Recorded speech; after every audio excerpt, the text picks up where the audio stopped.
L'homme toucha accidentellement le petit voyou en face de lui, sans se douter qu'il allait voir la scène où celui-ci kidnappait 4 jeunes filles, même si l'autre sautillait comme un enfant. Par précaution, l'homme contacta tout de même son fils via son oreillette pour vérifier la situation. En réalité, John possédait des pouvoirs spéciaux depuis sa naissance. Tant qu'il touchait un criminel, il pouvait percevoir les scènes de ses crimes. Et ce n'était pas tout. John possédait aussi un corps invulnérable aux balles et aux lames. Depuis sa naissance jusqu'à aujourd'hui, John ne s'était jamais même écorché la peau, même après un déraillement de train où tout le monde avait péri. Il s'en était sorti indemne. Après vérification, il s'avéra effectivement que 4 pom-pom girls avaient mystérieusement disparu récemment. Mais la police n'avait aucune piste. Grâce aux détails de la scène qu'il venait de voir, John localisa rapidement l'endroit où les 4 filles étaient retenues. Il enfila un imperméable et se transforma en héros. Mais il sous-estima gravement ce criminel qui ressemblait à un enfant. En réalité, le meurtrier n'était pas quelqu'un de simple. C'était un schizophrène possédant 24 personnalités. Et ces personnalités pouvaient changer à tout moment selon l'environnement. Ce que John avait vu auparavant n'était que la personnalité enfantine parmi ces 24 personnalités.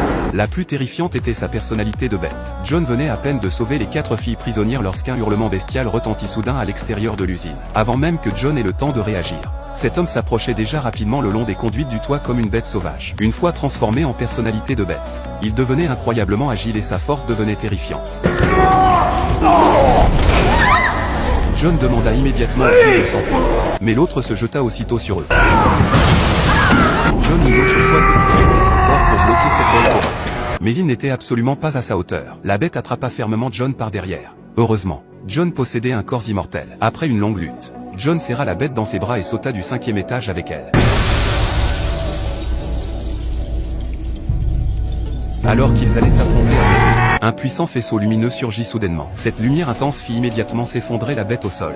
Et sa personnalité changea aussitôt. John voulut profiter de l'occasion pour s'échapper. Mais la police était déjà préparée. En réalité, depuis qu'il avait découvert ses super pouvoirs, John agissait secrètement et faisait justice lui-même. Ce hors-la-loi qui prétendait éliminer le mal de la ville finit malgré tout par être surveillé par la police. Cependant, après leur arrestation, ils ne furent pas envoyés au commissariat mais enfermés dans un hôpital psychiatrique semblable à une forteresse de cuivre et de fer. La cellule de Mark était remplie de projecteurs aveuglants dont la lumière pouvait s'allumer à tout moment. Cela provenait du traumatisme de son enfance. Chaque fois qu'il essayait de se cacher dans un coin sombre pour échapper au mauvais traitement de sa mère, il était toujours retrouvé par le faisceau d'une lampe torche. Depuis ce jour, il développa une peur extrême de la lumière intense. La cellule de John était encore plus exagérée, 46 canons à eau à haute pression étaient prêts à intervenir à tout moment. Son expérience de noyade durant son enfance avait donné à ce super-héros une peur mortelle de l'eau. Tout cela était le résultat des arrangements de la médecin responsable, Anna. Elle était convaincue que les super-pouvoirs n'existaient pas et considérait ces 2 hommes comme de graves malades mentaux. Elle comptait guérir leur délire en 3 jours. Pendant cette période, les 2 hommes tentèrent plusieurs fois de s'évader.